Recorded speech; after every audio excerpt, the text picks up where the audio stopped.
In this tutorial we need to work in multiples of 3 plus 2. So for this tutorial I have chained to 26, which is 24 plus 2.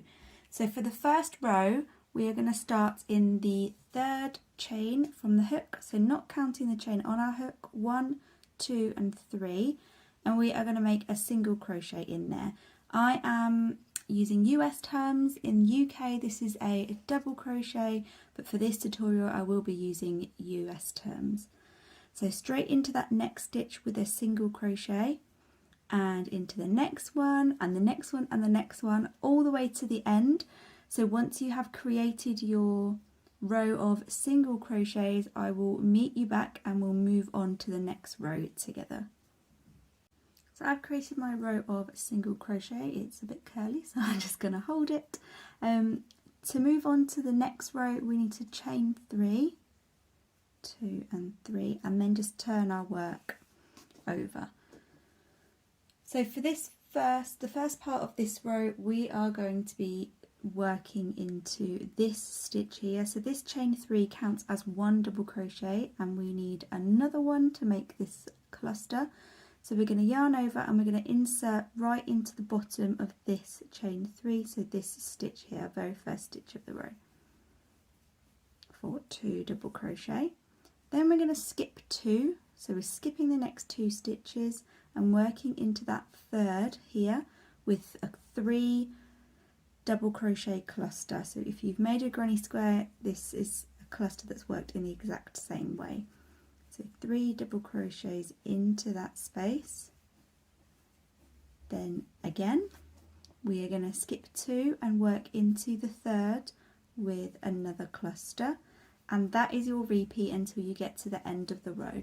So when you have 3 chains left, meet me back and we will look at how to finish the row and how to move on to our next row. But in this row all we're doing is skipping 2, and in that third chain working a cluster of 3 double crochets.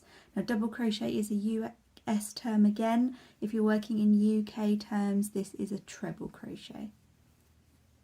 I'll meet you at the end of the row. So we have reached near the end of our first row. We have 3 stitches left. This one at the end does count as a stitch, and we're going to work straight into the top of it. We're going to mimic what we did on this end. Our chain 3 counted as 1 double crochet, and we're going to create another, so we're going to make 2 double crochets into this last stitch here.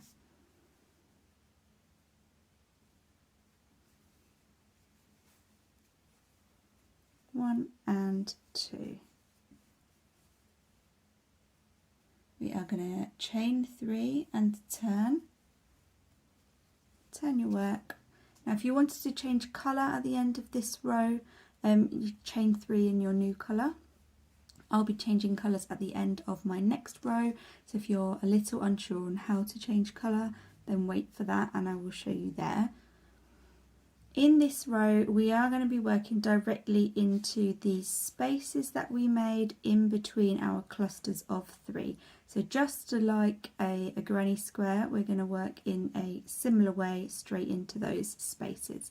So 3 double crochet clusters into those spaces, yarn over and insert, yarn over, pull through, yarn over, pull through 2, yarn over, pull through 2, and again, and one more,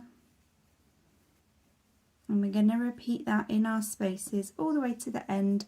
Once you make your 3 double crochets in your last space, I will meet you back and show you how to end the row, change colour and move on to the next row.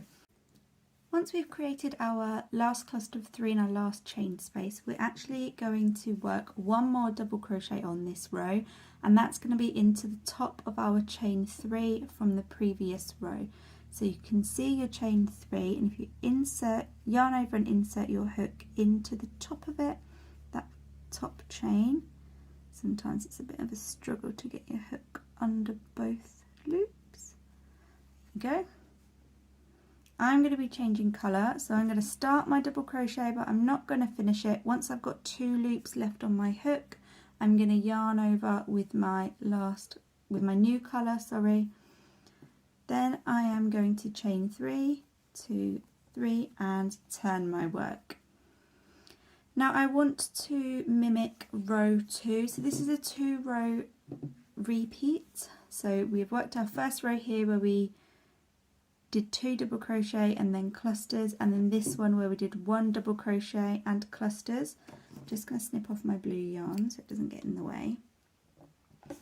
So we want to work, our chain 3 still counts as our first double crochet, and we want to work 1 more double crochet into this row to get it started. We're going to be working into the gaps from now on. We're not going to work into any stitches unless we're working into the top of that chain 3 for our single double crochet rows. So into that space there with another double crochet, and that's 2 to get this row started. Then we're going to jump straight over into our next space and do a cluster of 3. And we're going to do that all the way along, working into those cluster spaces with a cluster of 3 to build the project.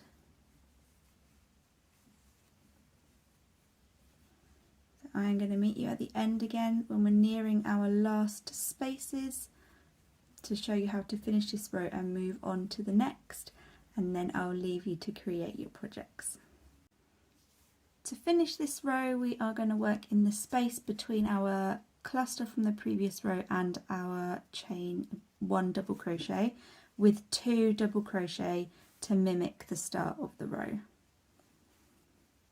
1 and 2. And to start this row, we are going to chain 3 and turn. Then we're going to work straight into that first space with a cluster, cluster, cluster, cluster, so on. And we are just repeating row 2 with our 1 double crochets at the end of each row. So if you want to rewind the video to complete this row, then do so. If you liked this video, then please give it a thumbs up and leave a comment to let me know what you're creating out of this tutorial. And if you want to see more from my channel, then please hit that big red subscribe button and the notification bell below. Thanks again, catch you on the next one.